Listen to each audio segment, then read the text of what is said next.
नमस्कार साथियों, अभी हम लोग दूसरा टॉपिक पढ़ने जा रहे हैं। पोलर कोऑर्डिनेट का दूसरा टॉपिक है ध्रुवीय नियामकों के चिन्ह। चिन्ह के बारे में स्पष्ट जानकारी मैं आपको बोर्ड पर देने जा रहा हूँ। कह रहा था कि जो नियत बिंदु है उससे होकर गुजरने वाली आरंभिक किरण विजिट जो रेज है, जो गमन करने वाली किरण है, वह एंटी क्लॉकवाइज डायरेक्शन में चलती है।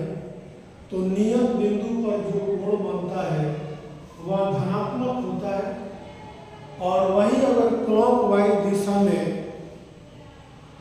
विजिट करने वाली किरण गमन करे तो उसके द्वारा जो नियत बिंदु O पर कोण बनता है वह ऋणात्मक नेगेटिव कोण बनता है। इसको देखेंगे थोड़ा सा। यदि सदिशीय कोण थीटा किरण OA से वामावर्त यानी एंटी क्लॉकवाइज दिशा में मापा जाए तो वह धनात्मक कोण होता है।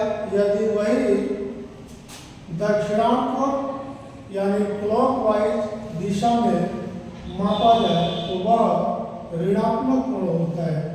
साधारणतः सदिश जो त्रिज्या R है उसको धनात्मक ही लिया जाता है। यहाँ देखेंगे ये आरंभ किरण है और यह नियत बिंदु O है।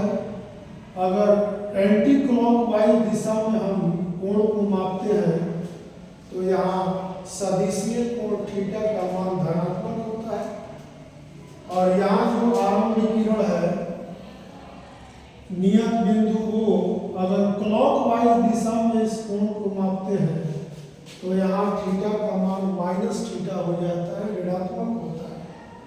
तो क्लॉकवाइज डायरेक्शन में जब भी सदिशीय कोण को मापा जाएगा वो ऋणात्मक होगा, और एंटी क्लॉकवाइज डायरेक्शन में जब सदिशीय कोण को मापा जाएगा उस समय उस कोण का मान धनात्मक होगा।